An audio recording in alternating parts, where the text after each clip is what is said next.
ele me disse: profetiza ao Espírito, profetiza, ó filho do homem, e dize ao Espírito: assim diz o Senhor Jeová, vem dos quatro ventos, ó Espírito, e assopra sobre esses mortos para que vivam. Para que você entenda o que eu vou pregar aqui nesta noite, eu vou rapidamente passar um pano de fundo, para que você entenda em nome de Jesus. O texto que nós lemos é um texto extraordinário, porque a ordem de Deus para o profeta Ezequiel é dar uma ordem imperativa ao Espírito. Alguém pode me perguntar: o Espírito me obedece? Alguém pode me perguntar, por favor, o Espírito me obedece? Quando a ordem é vinda de Deus, você profetiza. Quando a ordem não é vinda de Deus, quando a ordem é pessoal, é particular, ou quando a ordem é afirmativa sua, ela não é profecia. E aí, dentro disso aqui, eu preciso entender o que é profético e o que não é profético. Profético é aquilo que eu recebo como ordem da parte de Deus. E a ordem que o profeta Ezequiel recebe é a seguinte: profetiza ao Espírito. E aí profetiza, ó filho do homem, e diz ao Espírito: assim diz o Senhor Jeová. Mais uma vez, eu entendo pelo texto sagrado que a ordem que está dando é Deus, porque até no fato do Espírito Santo ouvir, ouve-se o nome de Deus. Assim diz o Senhor Jeová. Aí agora a ordem imperativa: vem dos quatro ventos, ó Espírito, e assopra sobre esses mortos para que vivam. Havia no cenário, eu repeti aqui durante as duas mensagens, repito hoje, um cenário desolador. Havia um cenário que era de muita desgraça, porque o cenário era um cenário de guerra. Ezequiel chega num lugar que provavelmente alguns anos atrás houve-se uma guerra, e muitos homens morreram ali naquele local. E agora, depois de muito tempo que aqueles homens estavam mortos, havia ossos amontoados sobre ossos. E o texto faz questão de dizer que eram muito numerosos os ossos que ali havia. Agora, quando eu percebo que a palavra de Deus me dá esta orientação, agora vem a ordem de Deus para Ezequiel, dizendo: Ezequiel, profetiza para que haja sobre esses ossos agora restauração. Venha primeiro sobre esses ossos nervos, venha depois sobre esses ossos carne, venha sobre esses ossos pele. E a Bíblia diz que conforme Ezequiel vai profetizando, a Bíblia diz que há um vento de restauração sendo soprado sobre aquele lugar. Tudo restaura, volta à sua origem, volta como era. Eu preguei ontem sobre o vento da transformação, que é o segundo fator. Nós estamos diante de um cenário de ossos sequíssimos. Agora todo o cenário foi modificado, porque existe agora não um cenário de ossos, mas um cenário de corpos. Disse ontem e repito, talvez a cena que Ezequiel vê agora é muito mais dolorosa do que a cena que Ezequiel vê no início. Porque no início Ezequiel está vendo ossos, agora Ezequiel está vendo corpos amontoados sobre corpos. E a agonia e a dor de Ezequiel agora faz com que ele diga: Senhor, e agora? Então a voz de Deus brada e diz: profetiza sobre esses ossos, profetiza ao Espírito e diga para o Espírito: assim diz o Senhor Jeová, vem dos quatro ventos, ó Espírito, e assopra sobre esses mortos para que vivam. Eu quero aproveitar bem o tempo nesta noite. O terceiro vento que eu quero falar nesta noite está no versículo 10. O versículo 10 diz assim: e profetizei como ele me deu ordem, Então o Espírito entrou neles e viverão. Diga comigo, viverão. O quarto vento do Espírito sobre esta casa, sobre esta igreja, é o Espírito da vida, é o vento da vida. Onde não havia mais vida, o Espírito Santo de Deus vai soprar vida. Pastor, mas eu estou vivinho.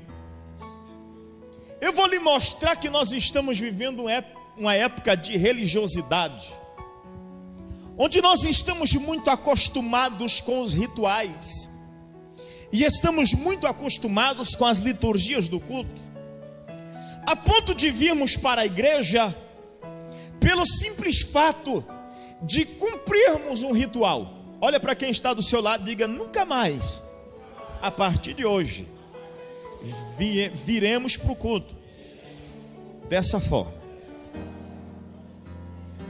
Porque a Bíblia diz que tinha corpos amontoados sobre corpos. Mas quando o Espírito Santo de Deus sopra, vem o vento do Espírito e traz vida sobre aqueles corpos. E a Bíblia diz que eles viveram. O que é esses corpos viverem? É esses corpos receberem novamente o Espírito de Deus, para que possam respirar por conta própria de novo. Olhe para mim, que talvez eu vou ser mais duro do que as outras duas mensagens, mas vou ser muito verdadeiro com você hoje, em nome de Jesus. Se você veio aqui é porque você já se acostumou com a verdade.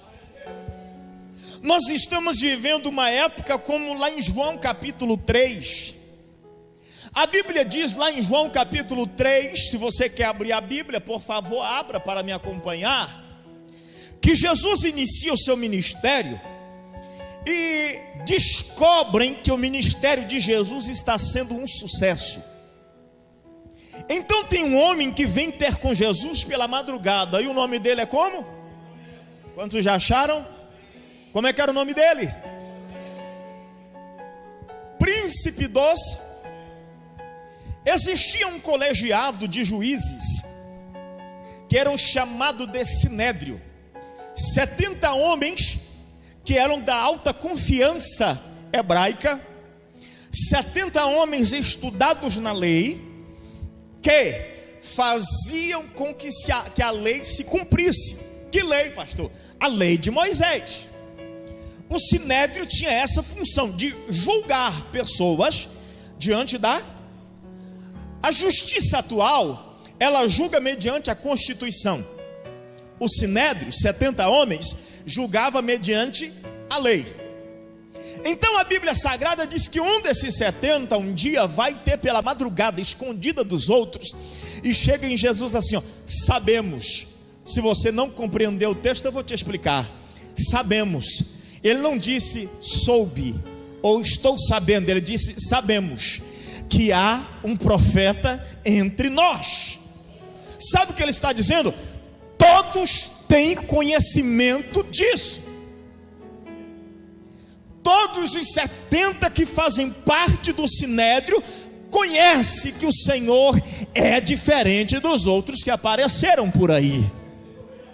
E por isso eu quero dizer, bom mestre, Jesus o interrompe na hora dizendo: como você me chama bom, se você não me conhece? Aí agora ele dá uma olhada e fica sem resposta, e ele diz assim, ó: para você me conhecer, olhe para mim, você tem que nascer de novo. A Bíblia não me diz quantos anos ele tem, mas ele diz assim: um homem da minha idade pode voltar ao ventre da mãe e nascer outra vez? Aí a resposta de Jesus para Nicodemos é: você não compreendeu, Nicodemos. Você está entendendo, Nicodemos, que há tua religiosidade está impedindo você de ter a vida. Olha para quem está pertinho de você e diga: o fato de você vir na igreja não quer dizer que você esteja vivo. Misericórdia, pastor, eu achei que ia ser mais leve hoje, mas está leve porque está na palavra.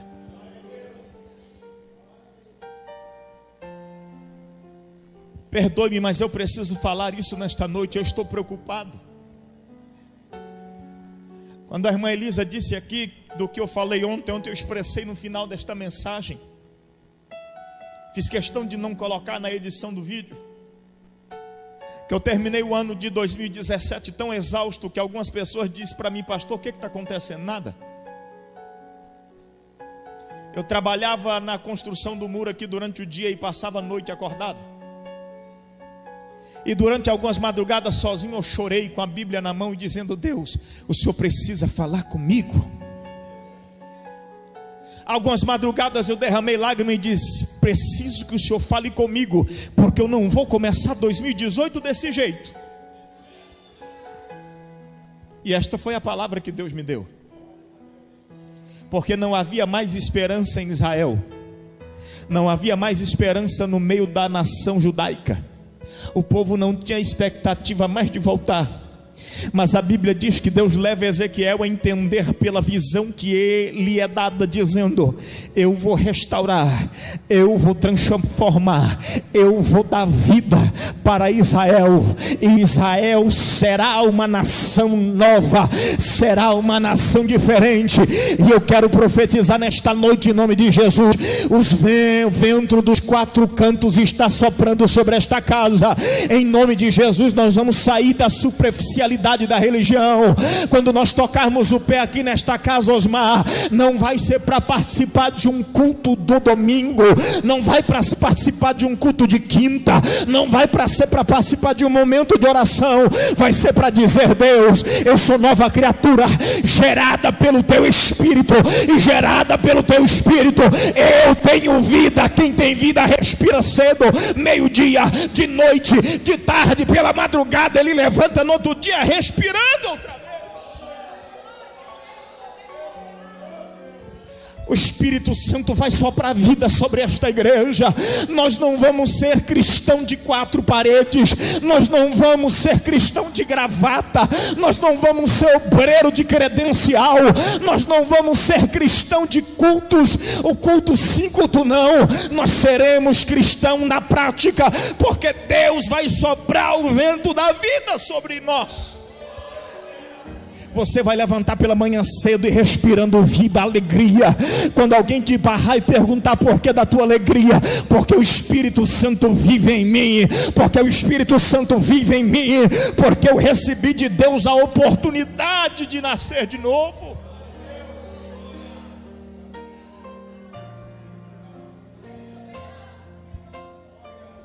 Eu ouvi dois testemunhos aqui nesta noite lindo. A irmã Silvana disse que não é fácil, e daqui 20 anos vai continuar sendo difícil. Por quê, pastor? Paulo, escrevendo aos Gálatas, diz assim: a carne luta contra o Espírito. Há outras versões diz: se opõe. A minha natureza humana vai brigar com o Espírito de Deus sobre a minha vida todos os dias. E aí eu já fiz uma colocação de uma frase que circula pelas redes sociais. Alguém me pergunta: pastor, como vencer? São dois lobos com a mesma força, a mesma capacidade de lutar, mas aquele que é bem mais alimentado será o lobo que vai vencer na tua vida. Se você alimenta o Espírito, é pelo Espírito que você vive. Se você alimenta a carne, é pela carne que você vive. Mas eu creio em nome de Jesus que o Espírito de vida está soprando, e nós viveremos o sobrenatural de Deus em todas as áreas da nossa vida. Aí Nicodemos pergunta para Jesus assim: olha aqui para mim, Jesus, como que eu posso voltar para o ventre da minha mãe e ter vida de novo? Ele falou: está vendo, Nicodemos, o quanto você está entendendo só pela religião? Eu disse que Nicodemos era um dos 70 do Sinédrio. No Sinédrio só tinha camaradas conhecedores da lei. Da lei de quem? De Moisés. Ele só entendia aquilo. Ele via pela lei. Quando ele tenta entender Jesus pela lei, ele se confunde. Aí Jesus diz assim: ó, é por isso que você não compreendeu nada. Por quê? Porque nascer de novo é nascer da água e do Espírito. Jó capítulo 33, verso 4. Eu quero ler com você esse texto aqui, por favor. Jó capítulo 33, verso 4. Quantos acharam? Jó está antes de Salmo, é um livro anterior a Salmo. Se você achou Salmo, que é o mais fácil de achar, volte um pouquinho que você acha Jó. Capítulo 33 e 4 diz assim, ó: o Espírito de Deus me fez, e a inspiração do Todo-Poderoso. A palavra usada aqui do original quer dizer o sopro dele, o Espírito dele me deu vida. O Espírito dele me deu vida. O Espírito de Deus me deu vida. O vento do Espírito Santo vai soprar sobre esta casa, e depois que houver restauração, depois que houver transformação, haverá o vento do Espírito sobre a nossa vida, e nós viveremos de uma forma diferente, entendendo pelo Espírito, enxergando pelo Espírito, andando pelo Espírito, falando pelo Espírito, nos alimentando pelo Espírito e entendendo que é pelo Espírito que nós vivemos.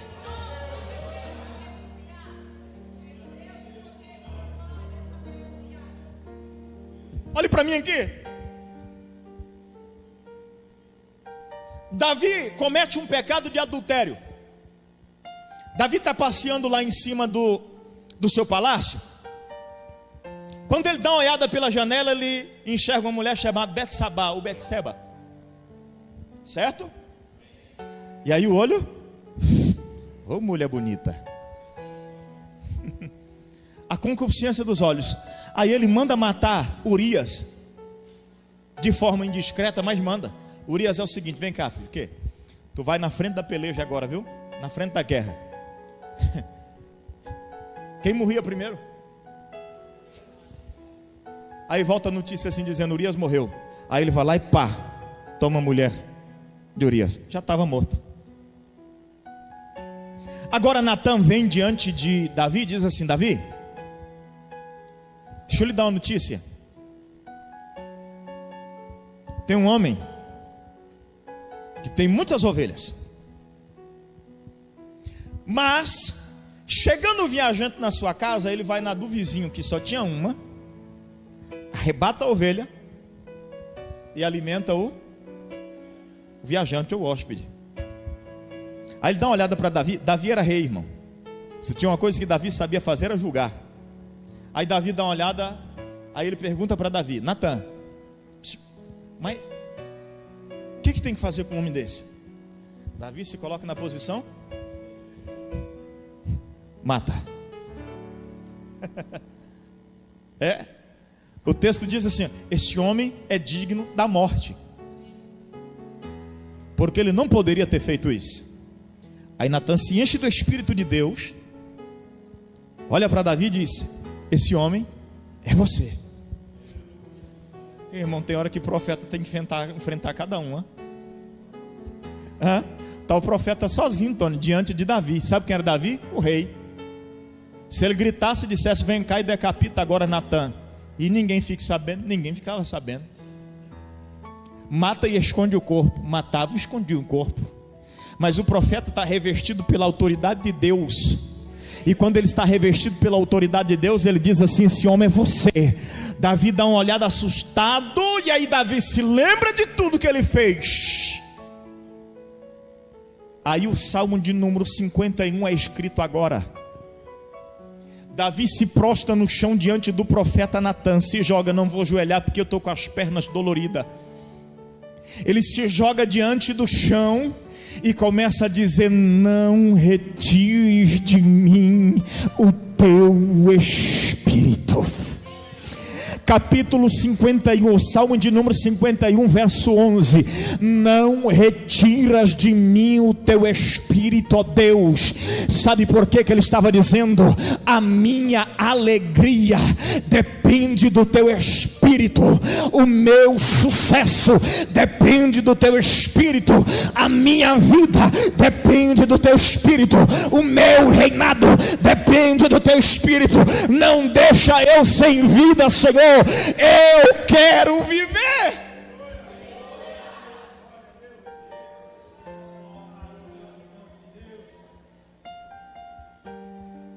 Olha aqui para mim.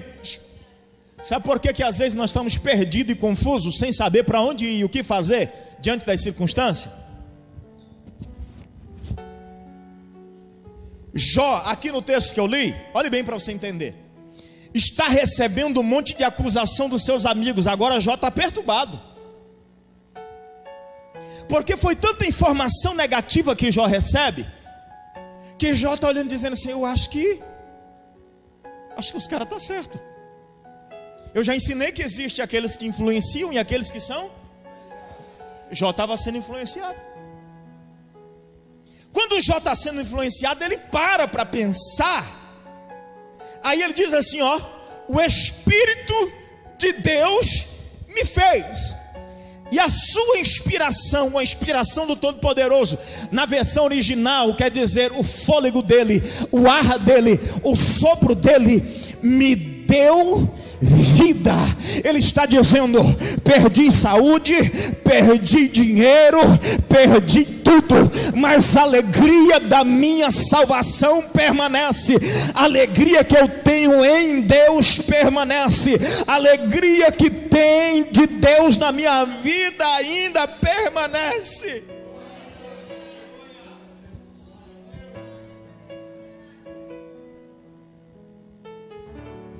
Olha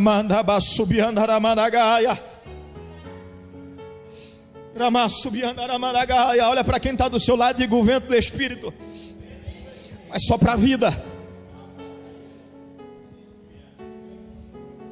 Tem gente que perdeu a essência da adoração,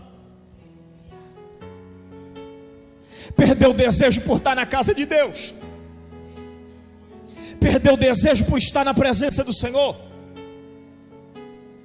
Tem gente que vem para o culto e não consegue mais cultuar, porque alguns estão escrevendo aí reunião semanal.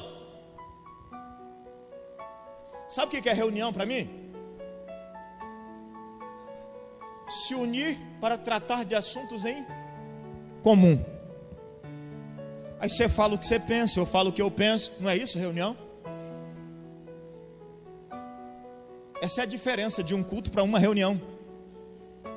Porque num culto eu venho tratar de um assunto só, a palavra de Deus, e uma pessoa só é que fala aqui: Deus.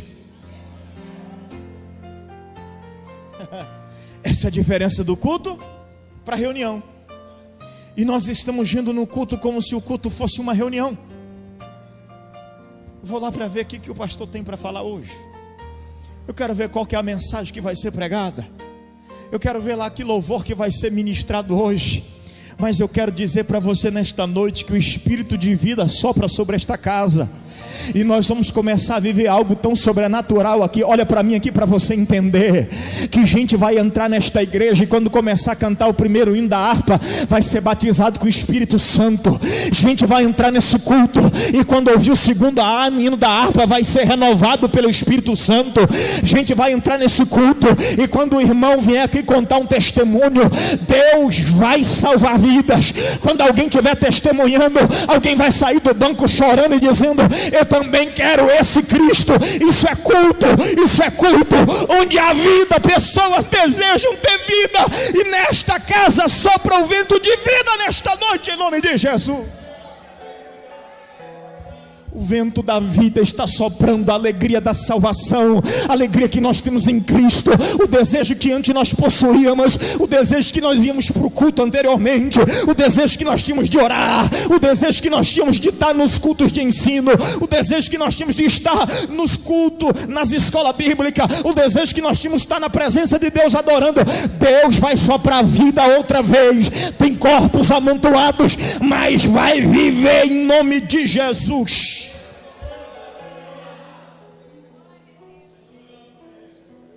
Aí por isso eu vou te aconselhar de novo. Ouve as duas mensagens que passou. A de quinta e a de ontem. Está no YouTube. Amanhã cedo a de ontem está já. Porque haverá vida. Porque restauração haverá. Porque haverá transformação. Sem as quais nós não temos vida.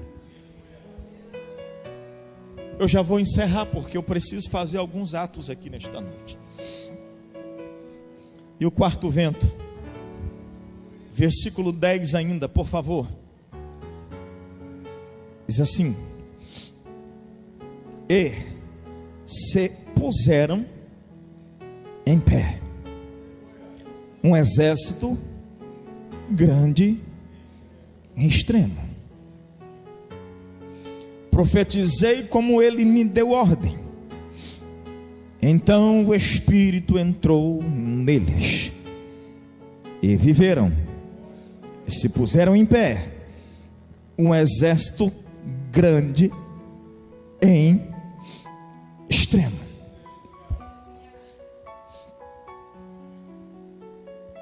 Sabe qual que é a intenção do autor ao dizer que houve desta crise de mortandade?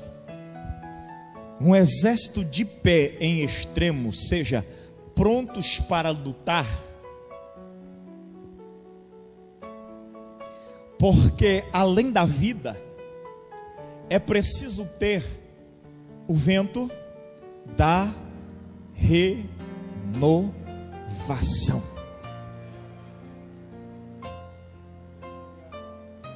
Pastor, qual que é o dia que o vento da renovação sopra? Na terça, no curso de teologia. Na quinta, no culto dos milagres. Que dia, pastor, que o vento da renovação sopra? No sábado, na escola bíblica. No domingo, no culto de celebração. Na segunda-feira, 6h15 da manhã. Na terça, no mesmo horário. Na quarta, no mesmo horário. Na quinta, sexta, o mesmo horário. O vento da renovação sopra. Sabe por que muitas vezes não conseguimos manter a vida?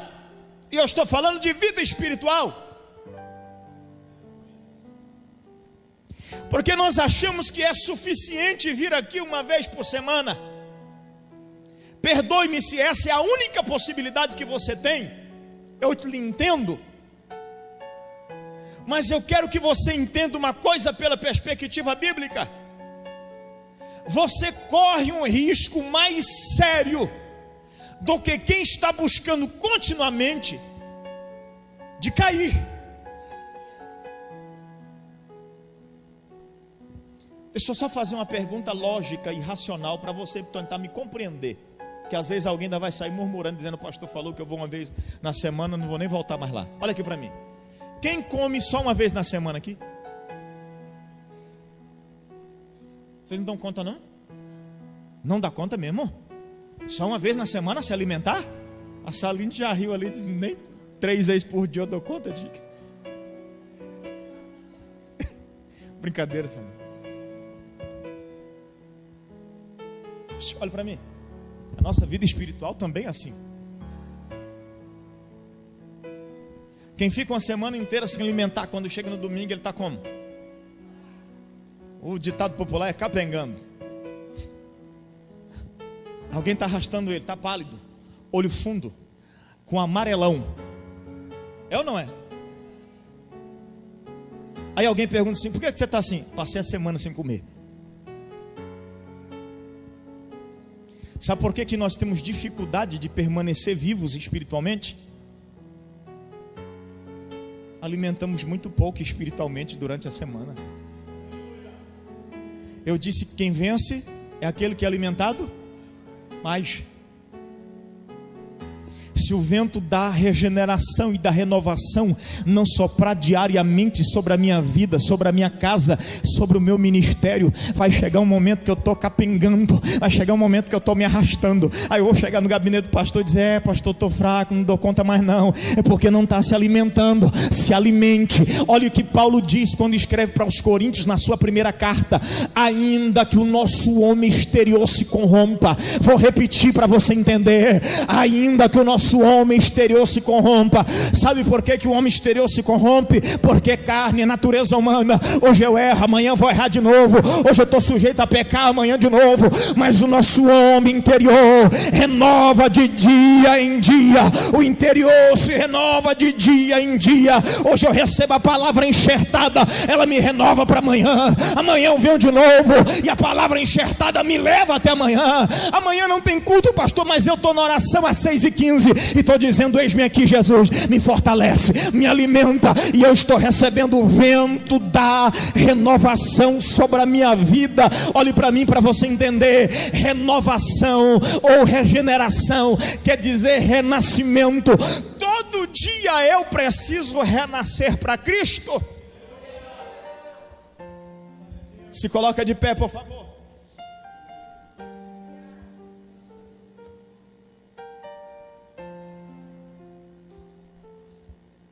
Meu Deus, é difícil, pastor? Sim, muito difícil. Ser cristão é fácil, pastor? Não. Se alguém te ensinar em outro lugar que é, procura prova na Bíblia, porque a Bíblia não me dá prova nenhuma que seria fácil. Aí por isso, Dalírio, que eu preciso da renovar, do renascimento diário. Por quê, pastor? Porque lá na tua casa você tem problema no casamento, ou não tem? Tem alguém que não tem? Me ensina o segredo. Lá na tua casa você tem problemas financeiros, ou você não tem? Tem não? Ajuda o meu. Lá na tua casa você tem problemas de ordem emocionais. Tem ou não tem?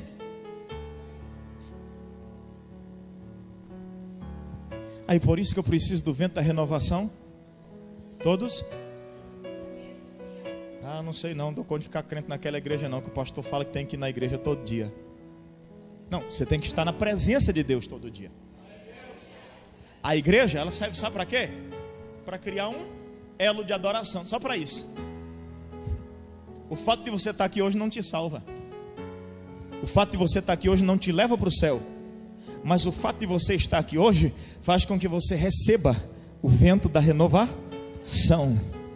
Talvez você entrou angustiado, triste, cheio de amargura, cheio de tristeza, cheio de problema, dizendo que vai desistir, que vai entregar cargo, dizendo que vai mudar de igreja.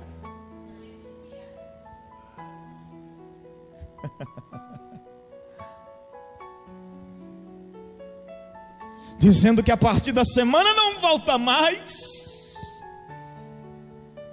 Aí a palavra vem: renova. Aí eu expliquei um negócio aqui ontem, você vai ouvir na mensagem sobre transformação. Existem duas linhas de psicologia: psicologia de auto e a psicologia de confronto. E se tem uma coisa que a Bíblia é especialista, em confrontar. Porque só te confrontando você reage. Só te confrontando você sai do lugar onde está. Só te confrontando você sai dentro do buraco de tatu. Quem já caçou tatu sabe o que eu estou falando. Você vai lá, Tony, na boca do buraco de tatu e diz: vem cá, igual gato. Vai. Pega um pedaço de vara, não é não? Quem é que já pegou tatu aqui? Já? Não é assim não? Comprida, né? E taca ali dentro até os tatu Porque lá dentro ele está dentro da sua zona de... Não vem aqui pensando que a palavra vai massagear o teu ego ou te agradar. Ela vai te confrontar para que você reaja. Porque eu aprendi e ensinei aqui ontem que transformação é um ato voluntário da minha vontade. E a nossa oração é: oh Deus, me transforma. Não vai acontecer. Transformação é um ato voluntário da minha vontade. Por isso que Paulo escreve de forma muito clara: mas transformai-vos. Paulo poderia ter escrito assim, ó: não vos conformeis com esse mundo, e o Espírito de Deus vos transformará. Não poderia? Não vos conformeis com esse mundo e você será transformado pelo poder de Deus. Não seria mais fácil?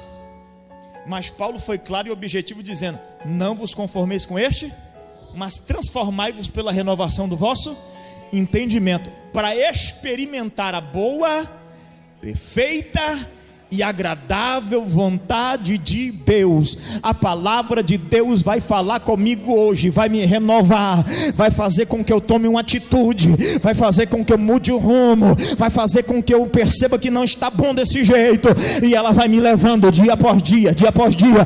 Paulo dá uma olhada para trás e diz: eu não digo que já haja alcançado, porque se eu fosse levantar os méritos daquilo que eu já fiz, eu já estaria bem, mas eu não quero me gabar do que eu fiz, porque eu ainda estou caminhando para alcançar o prêmio da soberana vocação em Cristo Jesus. Hoje Deus fala conosco, amanhã você vem, Deus fala outra vez. Na oração você derrama lágrimas perante a presença de Deus, e o Espírito Santo vem, recolhe a sua lágrima e faz com que você alcance o sobrenatural de Deus sobre a tua vida, em nome de Jesus. Deus quer renovar, Deus quer renovar. Tem gente que às vezes sai de casa perturbado, dizendo: hoje eu tomo uma decisão, acabo com tudo. A palavra de Deus sopra e renova. A palavra de Deus sopra e diz: continua. A palavra de Deus sopra e diz: não para. A palavra de Deus sopra e diz assim: sai da posição que está. Parado não tem como ficar.